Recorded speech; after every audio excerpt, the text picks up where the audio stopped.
that a prophet named Elijah emerged, a man of fierce devotion to God and unyielding in his mission to restore Israel to righteousness. In the kingdom of Israel, under King Ahab's rule, darkness had settled over the land. Ahab, influenced by his wife Jezebel, led Israel into idolatry, worshiping Baal and abandoning the Lord. On Elijah's first encounter with Ahab, he boldly proclaimed that there would be neither dew nor rain in the land for years, except by his word. This drought was a direct challenge to Baal. After delivering this message, Elijah retreated to the brook Cherith, where he was miraculously sustained by ravens who brought him bread and meat daily. As the drought worsened and the brook dried up, God directed Elijah to Zarephath in Sidon, where a widow and her son lived in desperate poverty. When Elijah asked her for water and bread, she explained that she had only a handful of flour and a little oil left, just enough for one last meal before she and her sons starved. Elijah said to her, "For this is what the Lord, the God of Israel, says, the jar of flour will not be used up, and the jug of oil will not run dry until the day the Lord sends rain on the land." Miraculously, the widow's flour and oil were replenished, and they survived the famine. Tragedy struck when the widow's son fell ill and died. Elijah took the boy to his room, laid him on the bed, and cried out to God to restore the child's life. God answered Elijah's prayer, and the boy was revived.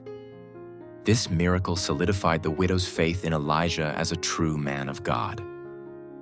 3 years into the drought, God commanded Elijah to present himself to Ahab again. Elijah returned to confront the king, challenging him to gather all of Israel with the prophets of Baal at Mount Carmel. There, Elijah proposed a test to prove who the true God was. The prophets of Baal and Elijah would each prepare a bull for sacrifice, but neither would set fire to it. The God who answered by sending fire from heaven would be acknowledged as the true God. The prophets of Baal began their rituals early in the morning, crying out to their God and performing frantic dances around their altar. Despite their efforts, there was no response. Elijah mocked them. "Cry aloud, for he is a god. Either he is musing or relieving himself, or he is on a journey, or perhaps he is asleep and must be awakened." As the day wore on, the prophets of Baal became more desperate, cutting themselves until their blood flowed. But still, no fire came. When evening approached, Elijah called the people to him. He repaired the altar of the Lord and poured water, and then he prayed, asking God to reveal himself so that the people might turn back to him. Suddenly fire fell from heaven, consuming the sacrifice, the wood, the stones, and the water. The people fell on their faces, proclaiming, "The Lord, He is God." Elijah commanded them to seize the prophets of Baal, and they were all put to death. After the victory on Mount Carmel, Elijah informed Ahab that rain was coming. Elijah climbed to the top of Mount Carmel and prayed fervently. After 7 times, his servant reported seeing a small cloud rising from the sea. Elijah knew the drought was ending and sent word to Ahab to return to Jezreel before the rain overtook him. The skies darkened, and a heavy rain began to fall, ending the long drought. So Ahab rode away. Then the hand of the Lord came upon Elijah, and he ran ahead of Ahab to Jezreel. However, Elijah's triumph was short-lived. Jezebel, enraged by the slaughter of Baal's prophets, vowed to kill Elijah. In fear, Elijah fled to the wilderness and collapsed under a broom tree, exhausted. He prayed that he might die, feeling that his efforts had been in vain. As he slept, an angel touched him, providing food and water to strengthen him for his journey. Elijah continued his journey to Mount Horeb, also known as Mount Sinai, the mountain of God. There, he took refuge in a cave.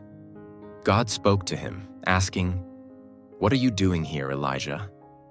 Elijah lamented that he had been zealous for the Lord, and he was the only faithful servant of God left. God then revealed himself to Elijah in a gentle whisper, a still small voice, reassuring Elijah that his work was not in vain. he instructed Elijah to return to Israel and revealed that there were still 7,000 in Israel who had not bowed to Baal.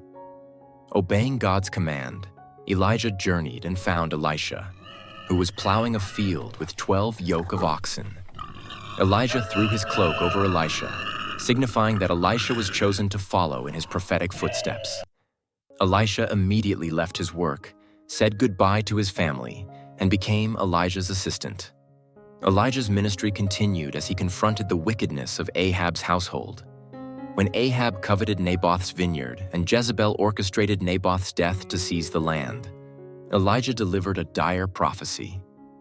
He foretold that Ahab's blood would be licked up by dogs in the same place where Naboth had died, and that Jezebel would be devoured by dogs by the wall of Jezreel. Although Ahab humbled himself before God, the judgment against his house was only delayed, not averted. As Elijah's time on earth drew to a close, God revealed to him that he would soon be taken up to heaven. Elisha traveled with Elijah from Gilgal to the Jordan River. Elijah urged Elisha to stay behind, but Elisha refused, determined to remain with his master until the end. When they reached the Jordan, Elijah took his cloak, struck the water, and the river parted, allowing them to cross on dry ground. Elijah said, Ask what I shall do for thee before I be taken away from thee. and Elisha said, I pray thee, let a double portion of thy spirit be upon me. Elijah responded that if Elisha saw him when he was taken up, his request would be granted. As they walked and talked, a chariot of fire drawn by horses of fire suddenly appeared and separated the two. In a whirlwind, Elijah was taken up to heaven, leaving Elisha behind. Elisha cried out in anguish, but he also knew that he had received the mantle of his master. He picked up Elijah's cloak. The spirit of Elijah now rested on Elisha, who would carry on his prophetic mission. Elijah's life showed dramatic confrontations, powerful miracles, and deep faith.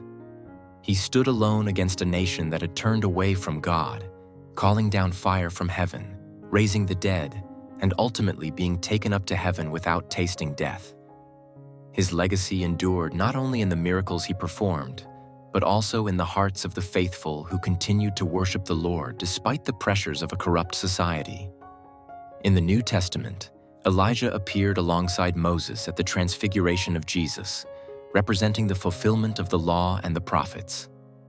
In every sense, Elijah's life was a testament to the power of God, the importance of unwavering faith, and the profound impact a person can have when fully committed to the will of the Lord. His story still inspires believers, reminding them that even in the darkest times, God wants us to shine our light and stand for righteousness.